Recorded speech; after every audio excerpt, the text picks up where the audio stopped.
nos dice la norma, ¿sí? Dice, la 220-12, artículo 220-12 dice, las cargas de alumbrado para lugares. La carga mínima de alumbrado por cada metro cuadrado de superficie de piso debe ser mayor o igual que la especificada en la tabla 220-12 para lugares indicados en la misma. Es decir, me dice la norma, para determinar esto, fíjate en la carga que te indico yo en esta tabla. Hay una tabla que me dice cuál es la carga eléctrica por metro cuadrado en función del tipo de instalación. Y vamos a ver de esta tabla, que la pueden encontrar ustedes en su norma oficial mexicana, que está en PDF, ahí está disponible y a la vista en internet. Pero nos interesa un dato, en la siguiente imagen lo vemos, ¿de acuerdo? Este dato. En la 220-12 ahí vienen hospitales, almacenes, oficinas, bancos, muchas cosas. Pero nos interesa para el ejemplo de esta noche unidades de vivienda.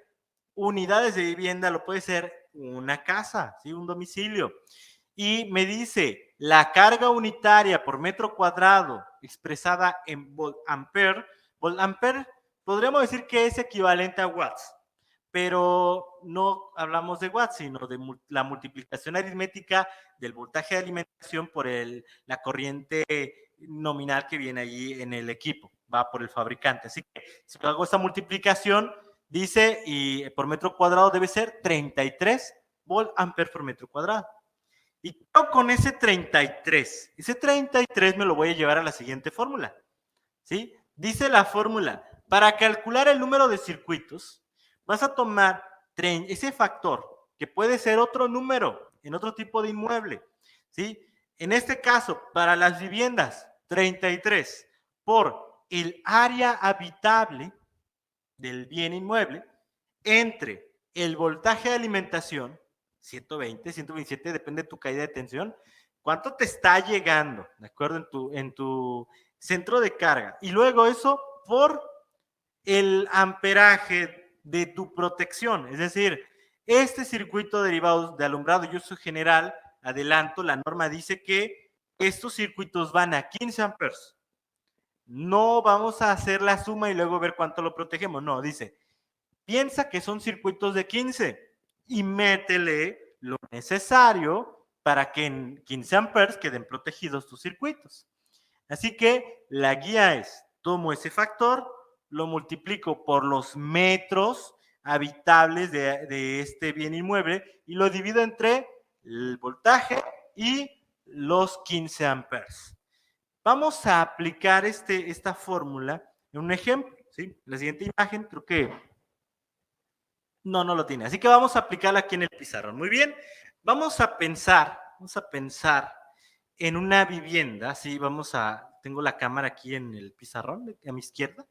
Muy bien, tenemos la fórmula. La fórmula dice que el número de circuitos derivados,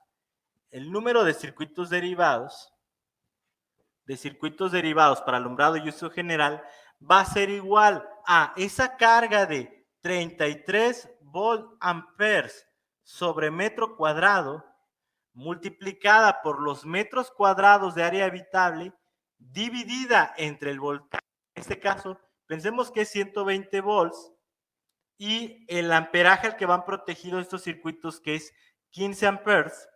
Y vamos a pensar en un dato. Imaginemos que me dicen, ¿sabes qué? Tengo una vivienda o tengo una propiedad, y ojo con esto, una propiedad que es de 20 por 10. Primero les diré qué no hacer, ¿va? Me dicen, oye, mi terreno es de 20 por 10. Sí, pero ese no es el factor que me interesa, porque esto me da 200 metros cuadrados, ¿verdad? Pero me dice área habitable, y la norma me define que el área habitable no considera dimensiones exteriores, sino el área donde están las personas, el área que voy a iluminar, que va a tener cargas eléctricas. Imagínense que en realidad la vivienda solamente involucra los 150 metros cuadrados. De 200 solamente es habitable los 150 metros cuadrados. Entonces coloco este número aquí en mi fórmula, 150. Voy a pedir que me ayuden ustedes, compañeros, en línea. Díganme, ¿cuál es el resultado de la multiplicación de 33 por 150 dividido entre 120 por 15? Muy bien. Por aquí nos dice Antonio. Dice, oye, si la casa es de 20,000 pies cuadrados, bueno, ahí tengo que hacer una conversión, ¿de acuerdo? Sí, por ahí si alguien tiene a la mano el convertidor o el factor de entre metros cuadrados y pies cuadrados, me lo dan en metros y lo metemos en esta fórmula, porque el factor, observen que está en vol amperes sobre metro cuadrado. Muy bien, ¿alguien me puede dar el resultado de esa operación? ¿Sí? 33 por 150 entre 120 por 15. Por ahí alguien me comenta 2.75. Por aquí me dicen, por ahí otros compañeros, ¿cuánto les da a ustedes? A ver, ¿cuánto les dio a ustedes el número de circuitos?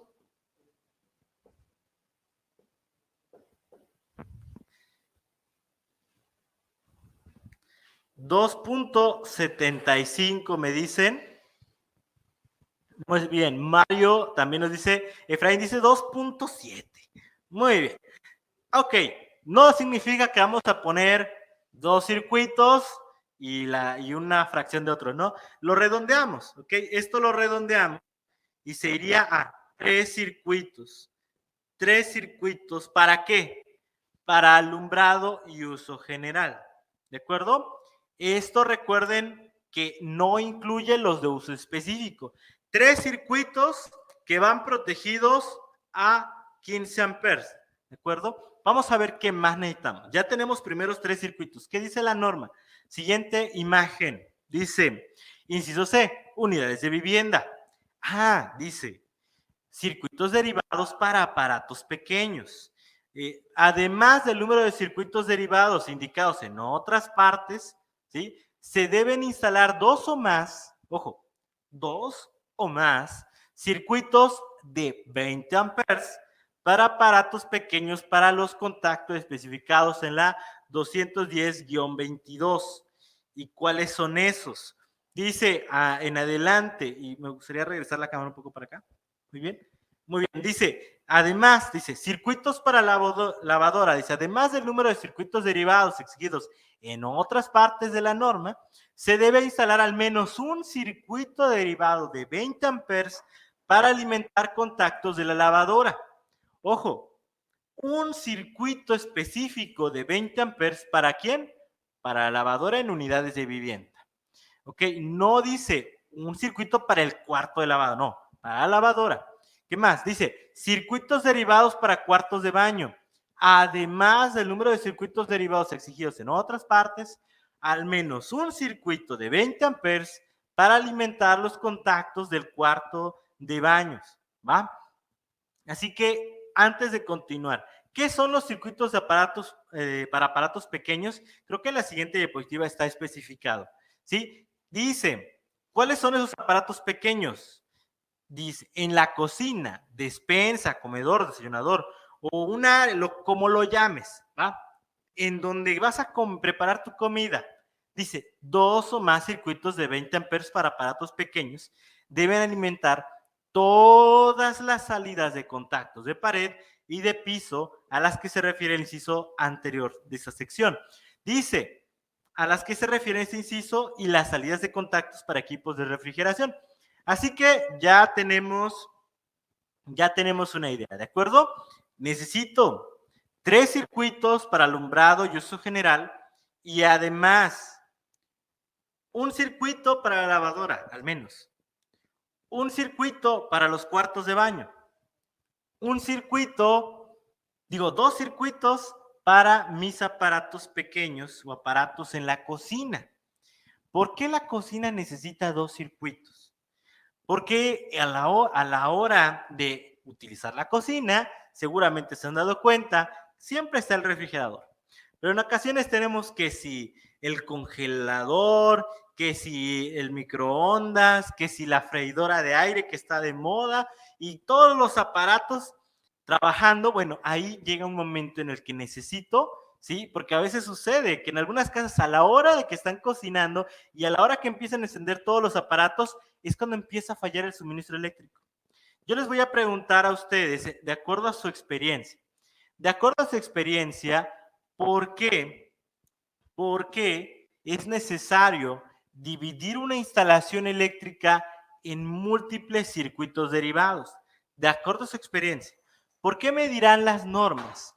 ¿Por qué me dirán las normas que es necesario tener un circuito para cuartos de baño, un circuito o circuitos para los contactos de la cocina, circuito para lavadora y circuitos para alumbrado? ¿Cuál es la ventaja de hacer esto? ¿Gastar más dinero? No, díganme cuál es la razón. Y agradezco los comentarios por ahí, incluso mientras ustedes escriben, porque quiero leer sus razones. Quiero escuchar su opinión. Mientras aprovecho para leer, por ejemplo, Antonio nos dice en la norma, dice de Estados Unidos, todos los días cambian los códigos electrónicos. Excelente, Antonio, buena aportación. Sí, fíjese que eso es algo positivo y algo, aprovechamos para mencionar algo tal vez negativo de la norma, no se ha actualizado en muchos años, ¿sí? Las normas deben actualizarse, los factores de consumo de los aparatos eléctricos van cambiando, los comportamientos en el consumo eléctrico van cambiando, así que las normas deben actualizarse. Si no se ha actualizado, pues me alineo a la que existe, pero deberían actualizarse. Dice Juan Luis, para aislar fallas, eso es correcto, es un buen comentario. Aislar fallas. Dice Rafael, evitar sobrecargas en la vivienda, eso también. Protección, claro, para protección. Daverson, balancea las caras. Ah, eso también es muy importante cuando tengo una alimentación bifásica o trifásica. Para alguien preguntaba sobre bifásico. Sí, cuando tengo un circuito con más de una fase en el circuito alimentador, debo evitar el desequilibrio entre las fases y tener bien definido mi cuadro de cargas me va a ayudar a que no exista ese desbalance. Nos dice Toma, proteger los equipos, claro que sí. Nos dice José Francisco, distribuir las cargas, ¿qué más tenemos abajo? Es correcto también. César, evitar que haya tensión, también tiene que ver con ello. Sobrecalentamiento también, disminuir cortocircuitos, punto clave. Mario dice, reducir el calentamiento de los cables, muy bien. Todas sus aportaciones son correctas. ¿Qué sucede? Muy bien, 100% seguro. ¿Qué sus saludos desde la Ciudad de México, Gerardo? ¿Qué pasa si yo creo un cortocircuito en el baño? Se me cayó un aparato en la tina, lo que sea, y a un cortocircuito. Entra mi dispositivo de sobrecorriente, sobrecarga, ¿sí? ¿Y qué es lo que va a hacer? ¿Qué es lo que va a hacer? Se va a interrumpir, y eso qué va a hacer, que si hay un cortocircuito, se quede ahí. Alguien usó la palabra aislar, es correcto. Ese problema solo se queda en ese circuito. No se pasa al resto de la instalación y daña mi pantalla que me costó tanto, ese equipo de cómputo que no tiene su fuente aparte o su protección, no me daña el resto de mis aparatos electrónicos, ¿de acuerdo? O no ocurre un accidente que ponga en riesgo la integridad física ni de los seres humanos ni del bien inmueble. Es decir, aísla la falla. Baño es el lugar donde más accidentes ocurren porque el exceso de humedad, donde hay líquidos, donde puede haber más cortocircuitos. Los calentadores, ¿cuántos problemas no dan? Luego, adicional a eso, la lavadora es un elemento, no sé si lo han visto ustedes, seguramente lo han visto. Se pone a lavar a alguien en casa, prende lavadora, esas grandes que consumen más de 1300 watts. ¿Y qué sucede? Pues que las luces bajan. Se apagó de repente la pantalla. No, ¿qué sucedió? Todo está en el mismo circuito derivado. Y cuando yo arranco un motor, hay un efecto en mi instalación eléctrica. Así que es correcto sus comentarios. Si yo hago la correcta distribución de mis circuitos derivados, estoy protegiendo mi instalación y puedo aislar pequeñas fallas. Si yo voy a arreglar ese cortocircuito, no dejo sin electricidad a toda la casa ni a todas las habitaciones. ¿Por qué razón? Porque si fuera el caso contrario, un pequeño cortocircuito me deja sin servicio eléctrico en todo el bien inmueble. Muy bien, así que vamos.